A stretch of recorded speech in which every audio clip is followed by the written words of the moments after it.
bismillaahi raxmaani raxiim magacaygu waa yuusuf cali waxaan ka tirsanahay bahda nabadda iyo cadaaladda sidaa nooga barateenba waxaan idin soo gudbinaa barnaamijyo yaryar oo isugu jiro qoraallo iyo fiidiyoyaal yaryar aan soo duubnay oo aan uga hadlayno arrimo badan oo wanaagsan oo nabadda iyo cadaaladda quseeya soomaalida ah waxa wanaagsan sheegitaankooda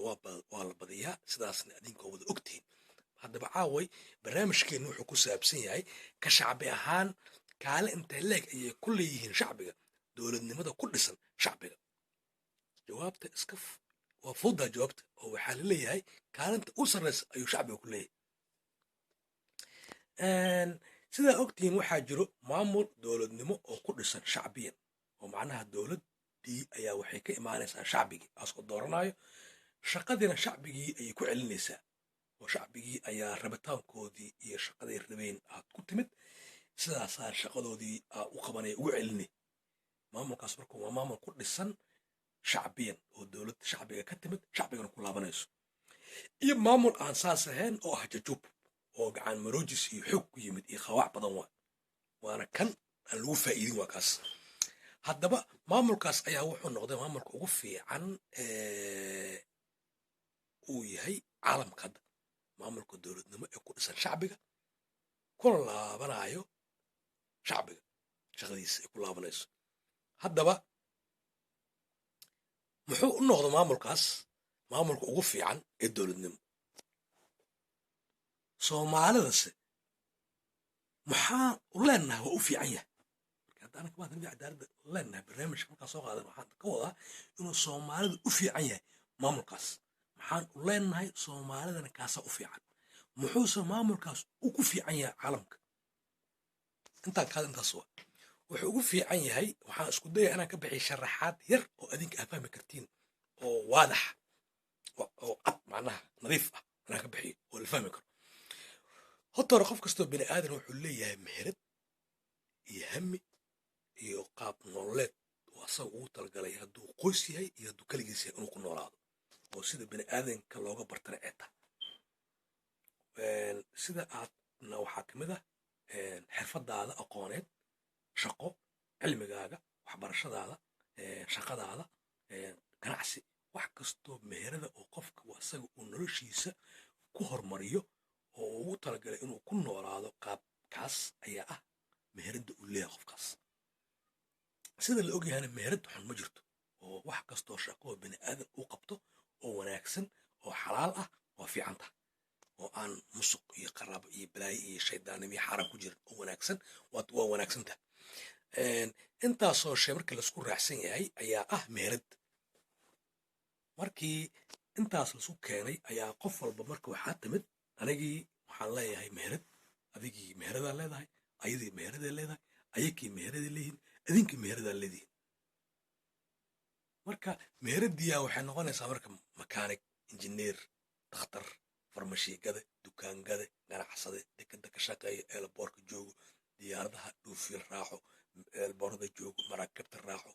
dakhtarka dadka qala ah ya xayawaanka kuwa daaweeye ah sbortiska farda fulki ya qofkii wuxuu leeyahay meheradiisa saas marka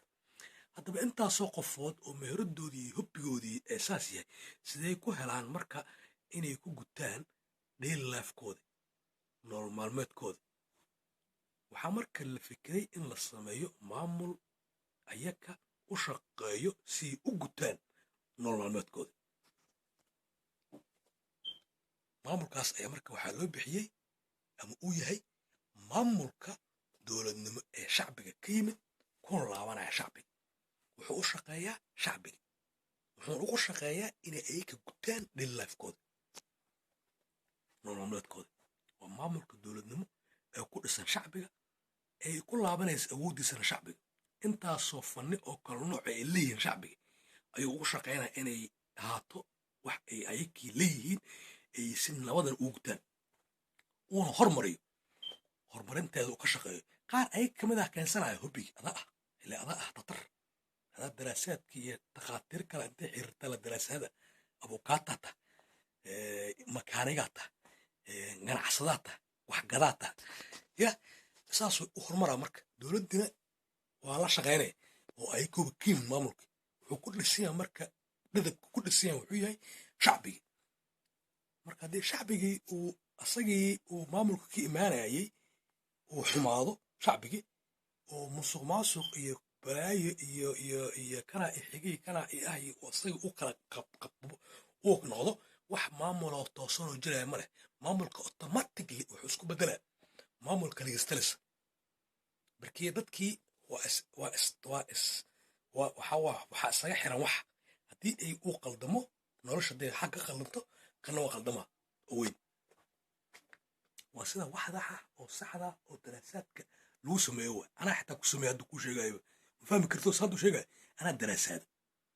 marka maamulkaas waa maamulka ugu wanaagsan oo ay dadka ay ku gudan karaan nolol maalmeedkooda soomaalidana kaas ayaa u fiican inay yeeshaan waana maamulka keliya u wanaagsan oo soomaalida ay ku heli karto dowladnimo wanaagsan oo ay ku gutaan nolol maalmeedkooda intaas oo shay aan sheegay meheradaas oo meheradood nin aan lahayn ma jiro maya nin aan lahayn iyo naag aan lahayn ma jirto nin iyo naag guda karana ma jirto haddaysan helin maamul cadaalad ah oo ay ku shaqeeyo fiiriya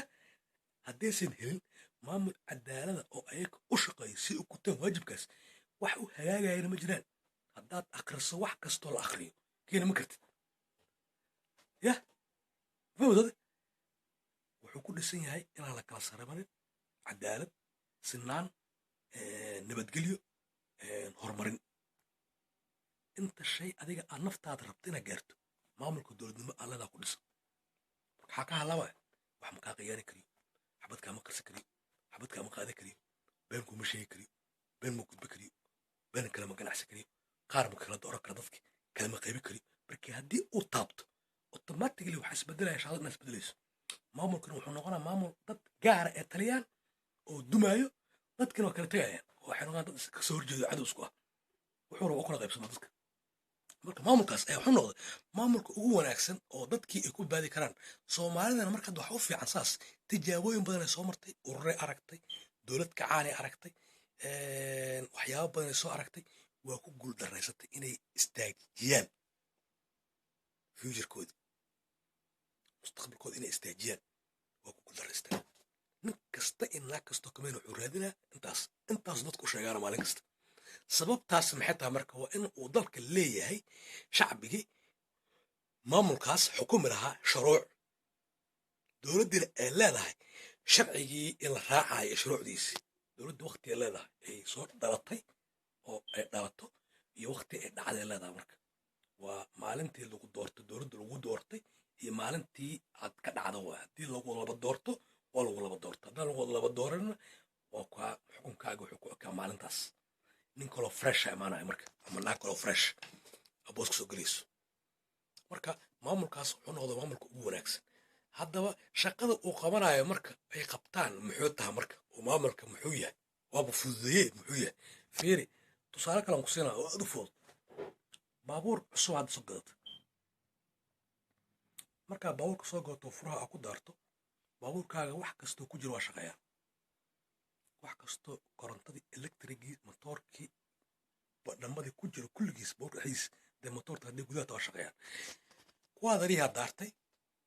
nalal badana kugu shaqeeyo digniin ku siiyo iyo kuwo kuu sheego hadda siduu baabuurkaaga yahay hadduu nalalka daaran yihiin dedansan yihiin mid kasta marka muhiimu ku yahay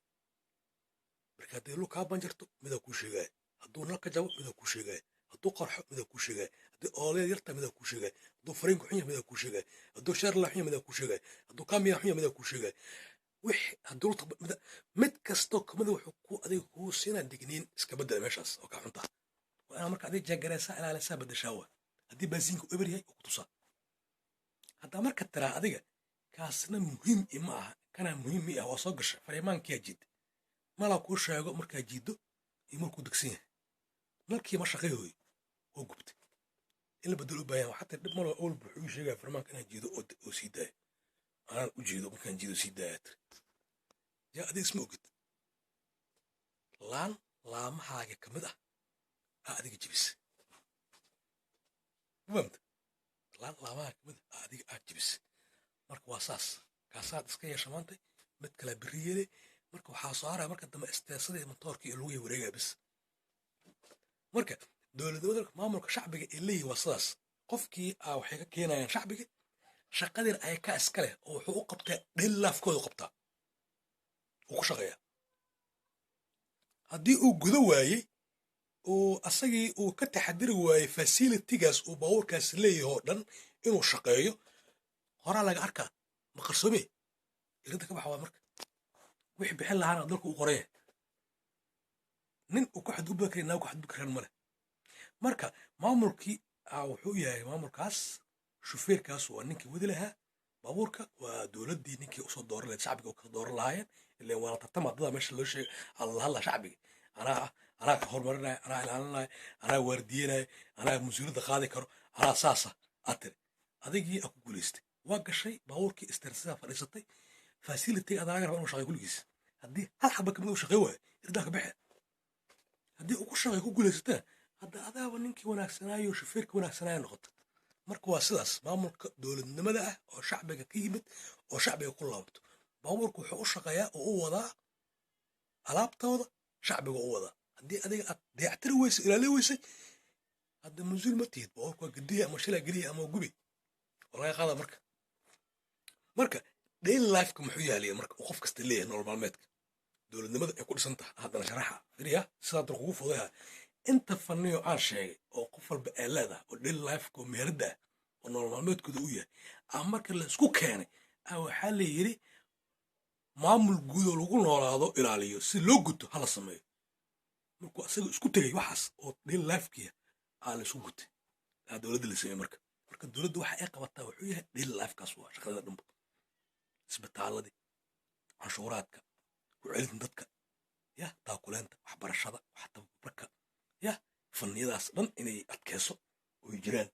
waxaa soo haraa federalism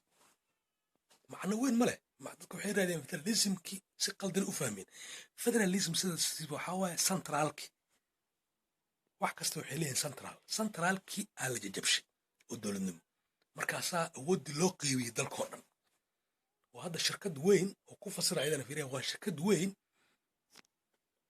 oo baranjiyaal badan samaysa laamo badan shirkaddii alaabay geysaa gobolladii haddii hal santar isku koobto marka hal magaala iska joogto waxay noqonaysaa subax kasta magaaladaas inuu intu kasoo baxo baabuurkaas ama diyaaradda markabkaas oo magaaladaas kala tago marka waa rafaadii dhib wa sidaas marka waxaa waaye centraalka dowladda ahayd la qeybsho fara laga dhigay siday dadkii u helaan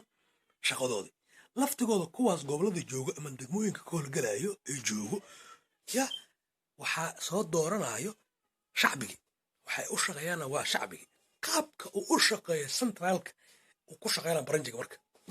shirkadda mise bente wa alaabtii laga helaya magaalada weyneed magaalada yarista laga helaya waa saas federaalkanaas waa saas waa marka dadkii si kale in loo fasiro la fahmo intoo lasoo dhex gelsho waxaan diyaarsaneen laisku dagaala marka waxaan marka ku digaynaa oo aan dignin u sheegaynaa oo walaalnimo wanaaga inay soomaalida kartidii iyo aqoontaas waa leeyihiin waana ka bixi karaan inay la siiyo xaqoodii dowladnimo oo dowladnimada maamulka shacbiga ku dhisan oo saasoo wanaagsan inay helaan inay ku adeegaan oo nololmaalmoodkooda ku gutaan oo aan laga indhasaabin oo aan maalin kasta loo akrin warqado beena oo aan la fulahayn ma fahamta oo aan waxaan la qaadan karin dadka laisaga sheegaa marka oo lagu kala tagaa marka fideogeyga caaway intaas ayaan kusoo koobayaa wixii iga qaldamay oo aad qalad u aragteen waa qalad aan iga dhacay maaha qalad aan ugu talagalay inaan idiin soo gudbiyo ka raalli ahaada magacaygu waa yuusuf cali waxaan ka tirsanahay bahda nabadda iyo cadaaladda waxaan u shaqeeyaa bahda nabadda iyo cadaaladda wabilaahi towfiiq soomaaliya allaha siiyo dowladnimo sal leh oo cadaalad iyo nabad ku dhisan